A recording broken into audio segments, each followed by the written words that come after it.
I'm Teresa Ryan, and this is my dog Seamus, and both of us are cancer survivors.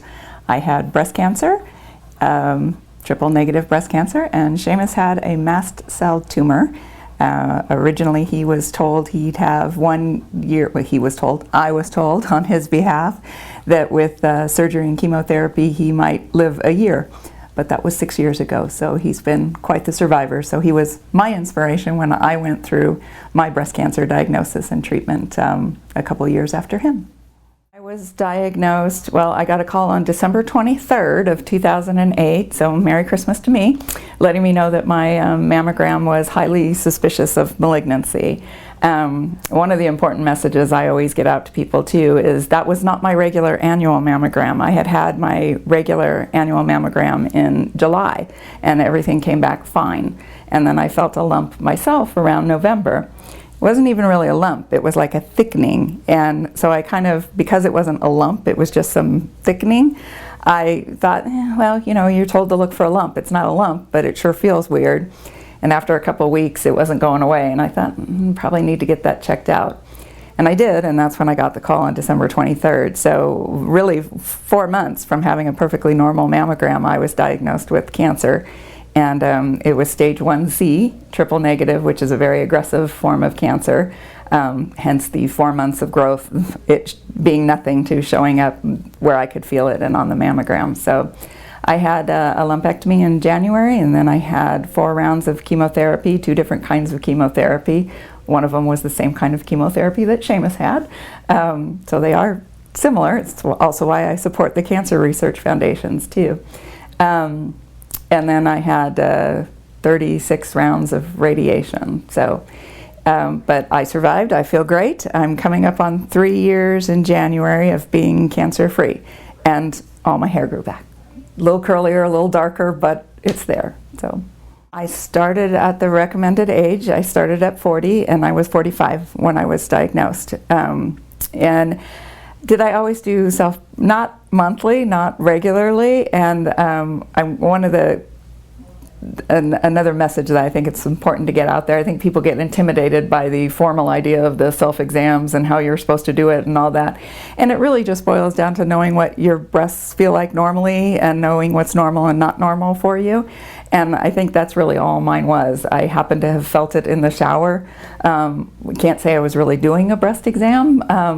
I was showering, and then I kind of kept sort of playing with it and seeing if it was changing or going away, and it wasn't, so I knew it was something I needed to check out, so I did. My name is Rosa Olais, and I'm with the Pink Ribbon Place. This is a breast cancer resource center in the city of Riverside. We do the health education, which is, you know, creating the awareness and the importance of early detection.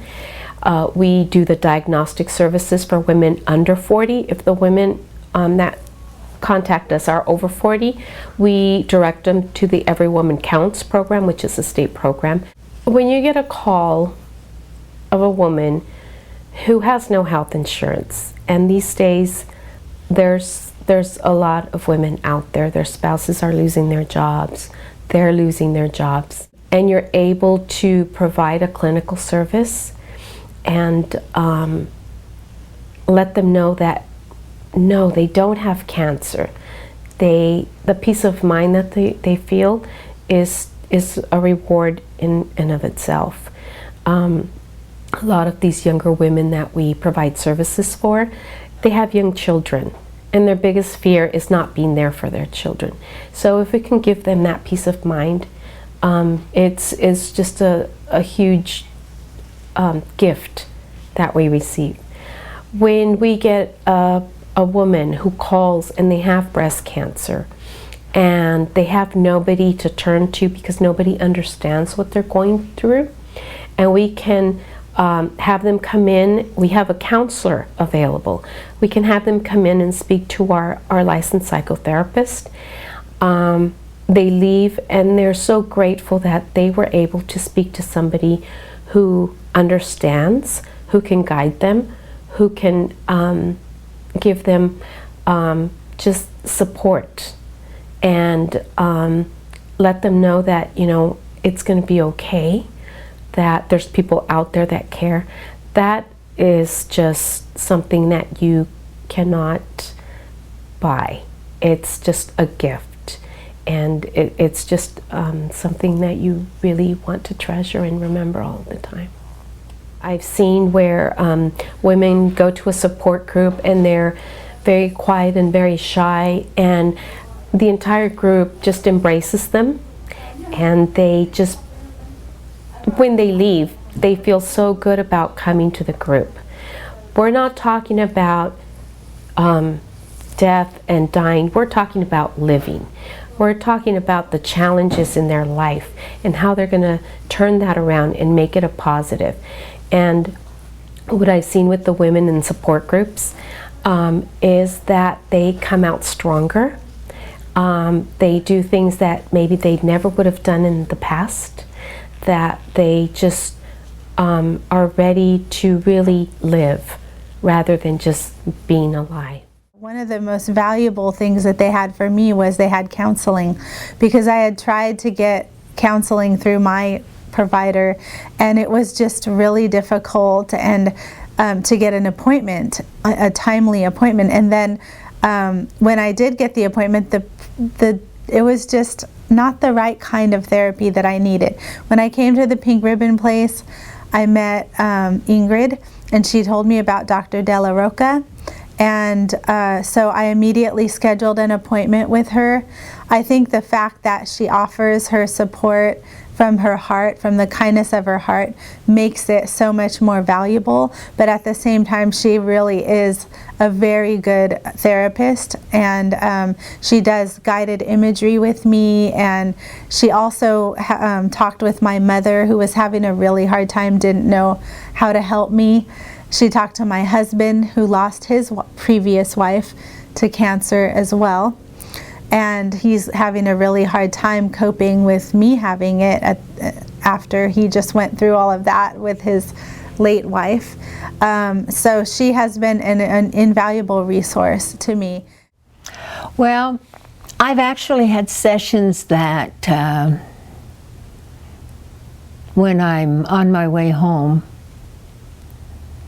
and I'm going over different things that we talked about and everything, I'll actually say out loud, well, that was a good day today, or I think they left feeling better today.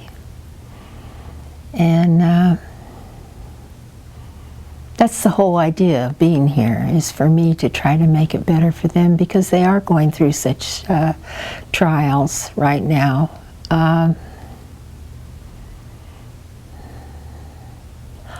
I've never had cancer. So really, I don't know what it's like to have cancer. But I certainly know what it's like to have someone that you love have cancer. So in that respect, I can relate to them. I know how helpless I felt as a mother.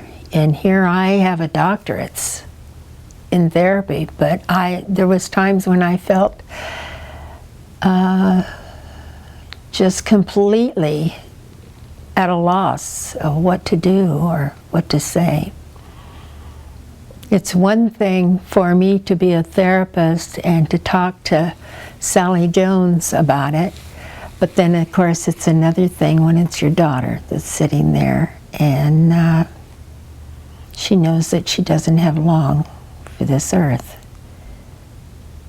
And to try to, be of comfort to them, when inside I'm dying too,